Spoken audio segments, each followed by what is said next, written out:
திமுகவோடு கூடுதல் தொகுதிகள் மற்றும் அமைச்சரவையில் பதவி என நீண்ட கோரிக்கை வைத்து போர்க்கொடி பிடித்த காங்கிரஸ் கட்சி தற்போது இறுதிக்கட்ட முடிவுக்கு வந்திருக்கு. மீண்டும் திமுக காங்கிரஸ் கூட்டணி இறுதியாகி இருக்கு. அகில இந்திய காங்கிரஸ் தலைவர் ராகுல் காந்தியை நாடாளுமன்ற உறுப்பினர் கனிமொழி டெல்லியில் சந்தித்து பேசிய நிலையில கூட்டணி பற்றிய இறுதி முடிவும் உறுதியாகி இருக்கு.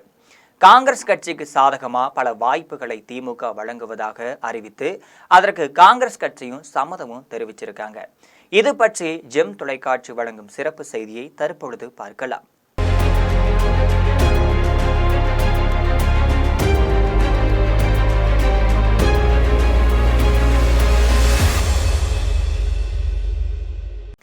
கடந்த 2021ஆம் ஆண்டு சட்டமன்ற தேர்தலில் திமுக காங்கிரஸ் கூட்டணி கட்சிகள் இணைந்து போட்டியிட்டு இருந்துச்சு.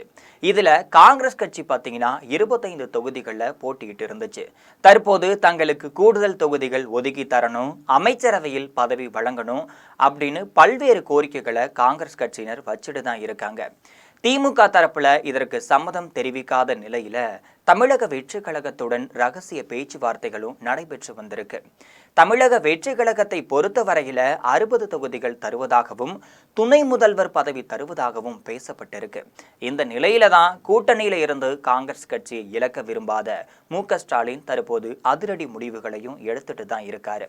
அந்த முடிவின்படி தான் நாடாளுமன்ற உறுப்பினர் கனிமொழி எம்பி டெல்லி சென்று சோனியா காந்தி இல்லத்துல அகில இந்திய காங்கிரஸ் தலைவர் ராகுல் காந்தியை சந்தித்து 1 மணி நேரமா பேசியிருக்காங்க.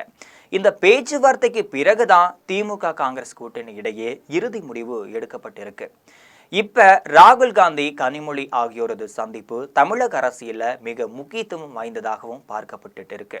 நீண்ட நாட்களாக நிலவி வந்த தொகுதி பங்கீடு இழுபறி விவகாரத்துல தற்போது முற்றுப்புள்ளி வைக்கப்பட்டு இருக்குன்னே சொல்லலாம். அதன்படிதான் காங்கிரஸ் கட்சிக்கு 36 தொகுதிகளை ஒதுக்கி தருவதா திமுக தரப்புல இறுதி முடிவு எடுக்கப்பட்டு இருக்கு. தேவைப்பட்டுச்சுன்னா இன்னும் 2 தொகுதிகள் கூடுதலாக தரவும் திட்டமிட்டிருக்கு. இது தவிர 2 ராஜ்யசபா இடங்களை காங்கிரசுக்கு வழங்க திமுக முன் வந்திருக்காங்க. இது மட்டும் இல்லாம காங்கிரஸ் கட்சிக்கு முக்கியத்துவம் அளிக்கக்கூடிய வகையில துணை சபாநாயகர் பதவி தருவதற்கும் திமுக தரப்புல உறுதியளிக்கப்பட்டிருக்கு. இது மட்டுமல்லாமல் 5 அரசு வாரிய தலைவர்கள் பதவி காங்கிரஸ் கட்சிக்கு ஒதுக்கப்படுது. மேலும் பல்கலைக்கழக சிண்டிகேட் உறுப்பினர்கள் மட்டும் இல்லாம பல்வேறு நலவாரிய தலைவர்கள் பதவிகள்ல காங்கிரசுக்கு குறிப்பிட்ட சதவீத இடங்கள் ஒதுக்கப்பட இருக்கு. உள்ளாட்சி தேர்தலில் கூடுதல் இடங்கள் தரப்படும்னு உறுதியும் அளிக்கப்பட்டிருக்கு. இது குறித்து கனிமொழி நடத்திய பேச்சுவார்த்தையில ராகுல் காந்தி ஒப்புக்கொண்டதாகவும் தெரிய வந்திருக்கு. இதனை தொடர்ந்துதான் காங்கிரஸ் கட்சி திமுகவோடு மீண்டும் கூட்டணி அமைக்க இருக்கு அப்படிங்கிறது முக்கிய செய்தியாகவே பார்க்கப்படுது. மேலும் எந்த தொகுதிகள் காங்கிரஸ் கட்சிக்கு ஒதுக்கப்படும் அப்படின்னு குறித்து அடுத்த கட்ட பேச்சுவார்த்தை நடைபெற இருக்கு. இதனை தொடர்ந்துதான் பிப்ரவரி மாதம் முதல் வாரத்துல திமுக காங்கிரஸ் கூட்டணி அறிவிப்பு வெளியாக இருக்கு. இதற்கு அடுத்தபடியா ராகுல் காந்தி தமிழகத்துல திமுக கூட்டணிக்கு ஆதரவா பிரச்சாரம் செய்வதற்கான பேச்சுவார்த்தைகளும் நடைபெற்று முடிந்திருக்கிறது என்பது குறிப்பிடத்தக்கது. காங்கிரஸ் கட்சி தமிழக வெற்றி கழகத்துடன் இணையலாம் அப்படிங்கிற கடைசி கட்ட பேச்சுவார்த்தை நடைபெற்ற நிலையில முதலமைச்சர் மு.க.ஸ்டாலின் திடீரென தனது முடிவை மாற்றி காங்கிரஸ் கட்சிக்கு அதிக தொகுதிகளும் மேற்கொண்டு பல சலுகைகளையும் வழங்கி காங்கிரஸ் கட்சியை தன் பக்கம் வசமாக இருக்கிறார் என்பது குறிப்பிடத்தக்கது.